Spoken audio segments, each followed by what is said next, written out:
Hi, it's the M.L.M for this old channel. I do have a new topic for today. Before I begin, I just would like to say, may the words and expressions of my mouth and the thoughts and meditations of my heart find favor and acceptance before you, Hashem. And some people I thank who inspired me, hope they can inspire you as well. And I will have links below to their sites. They are Rabbi Yosef Mizrahi, Rabbi Eli Mansour, Relon Anava, Rabbi Val Ovadia, Rav Daniel Asur, Rabbi Michael Skobach, G's for Judaism, Rabbi David Asher, Rabbi Ron Yvain, and Rabbi Yosef Chesney. As well, if you've never checked out this channel before, I will have a link below to my first video, which explains what M.L.M for the soul means, what it stands for, and what I'm doing. So continuing on with using this really nice Sefer called Lilmod U'LiLamed, and I'll have it underneath the video, so if you're interested in getting it, by Rabbi Mordechai Katz. It's really good. It has different insights into the parasha of the week. And this is for the upcoming parasha Vayishlach. And I call this Keep Your Distance.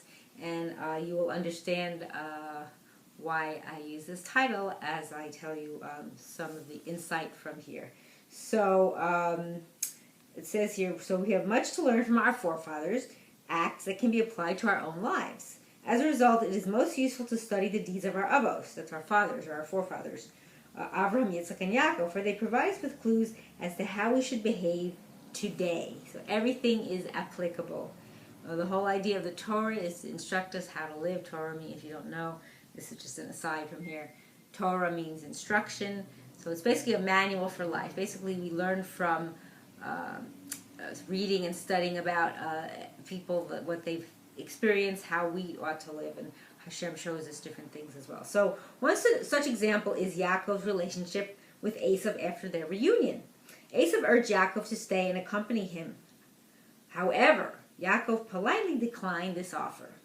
He knew that it would be best to avoid his brother's possible harmful influence. For as we Jews have learned throughout history, Gentiles often court the Jews' favor for a while, only to turn on them in the end. And we've seen that throughout history, and it's going to go on to say that. So you have to be really careful, because it's so easy to fall into the trap and get comfortable, so you don't want to do that. So continuing on, so Jews who tried too eagerly to become part of Gentile society, like those in Germany and Russia, soon learned of the Goy's intolerance. And even if Jews are accepted in non-Jewish society for a while, they are likely to be corrupted and lose their Jewish identity and their belief in Hashem. And unfortunately, Rahman al-Islam, sad to say, this has happened in the world today. So it is best to keep a distance from possible harm, as indicated by the following story. And I don't know if this is a true story, but it's just to get an idea of the message. So a certain man had been a failure at everything he had attempted. He seemed at a dead end in life when he decided to try something new. He would become a wagon driver. He therefore went to the guild and submitted his application for the position. The members of the guild were doubtful whether he was suited for the job in light of his previous failures. However, they decided to give him a chance by trying him in a test of wits. What would you do if your wagon got stuck in the mud, they asked him. I would get a lever and pry it out, the man answered proudly. And what if that didn't work, they went on.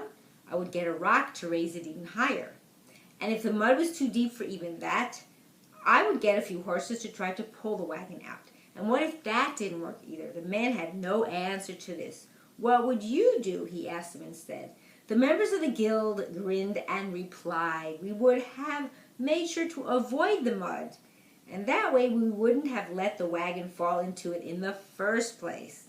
Hence the idea for the title, so that you need to avoid it to begin with, right? Keep the distance. So we Jews too must avoid the pitfalls of corrupting influences, and the best way to do this is to stay as far away from them as possible, as Yaakov Avinu did. So that's very important that we remember that. It's a very important thing to take to heart, really, because it's so easy with the society we live in, and so many people, like I said before, it's sad to say, have fallen into that trap.